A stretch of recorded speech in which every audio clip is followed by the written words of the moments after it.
Cześć, dzisiaj o dobrym sąsiedztwie warzyw, ziół i owoców, czyli o uprawie współrzędnej, czyli jak wycisnąć z małego ogrodu jak najwięcej plonów.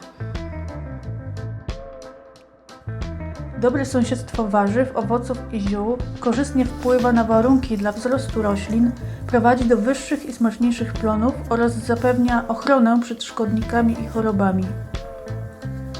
U nas w zagonach z bakłażanami i papryką na wiosnę posadziłam cebulę na szczypior, pora, 2 odmiany rukoli, kilka odmian sałat i rzodkiewki. Teraz zbieram już resztki sałat, ostatnią rukolę, którym robią miejsce na zioła.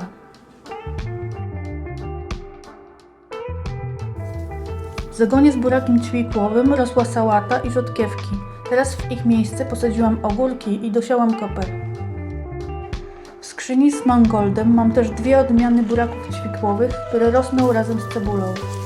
Pierwsze siewy groszku cukrowego ustąpiły miejsce kalarepom i ziołom. Mam tu w jednej skrzyni też fasolę karłową, pomidory, ostre papryki i nasturcje. Cukinie karłowe rosną obok fasolnika, te zwykłe nieco dalej. Fasolę wysiałam w zagonie, gdzie zbieramy ostatni szpinak i sałaty.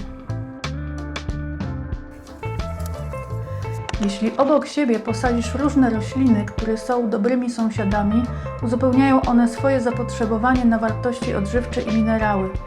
Niektóre rośliny wydzielają substancje odstraszające szkodniki lub choroby. W małych przydomowych ogrodach uprawa współrzędna będzie idealnym rozwiązaniem. Możesz wycisnąć ze swoich grządek jeszcze więcej dobra. Pomiędzy pomidorami posadziłam wiosną 2 rzędy cebuli i czosnku. Tu również zbieram resztę sałat sianych wiosną i rzodkiew japońską. W ich miejsce dosadzam zioła jednoroczne, takie jak bazylia w kilku odmianach, majeranek, kolendra i koper. Truskawki rosną z lawendą pomiędzy jeszcze małymi krzakami pigwowców. Truskawki możesz też sadzić z warzywami cebulowymi. Jeśli masz mały ogród, uprawiasz w skrzyniach na tarasie czy balkonie, warto też zagospodarować taką grządkę od samej wiosny. Na przykład jeśli pomidory, papryki, ogórki sadzimy w maju na miejsce docelowe, to przed tymi warzywami możesz uprawiać warzywa z krótkim okresem wegetacji, takie jak sałata, rukola czy rzodkiewki.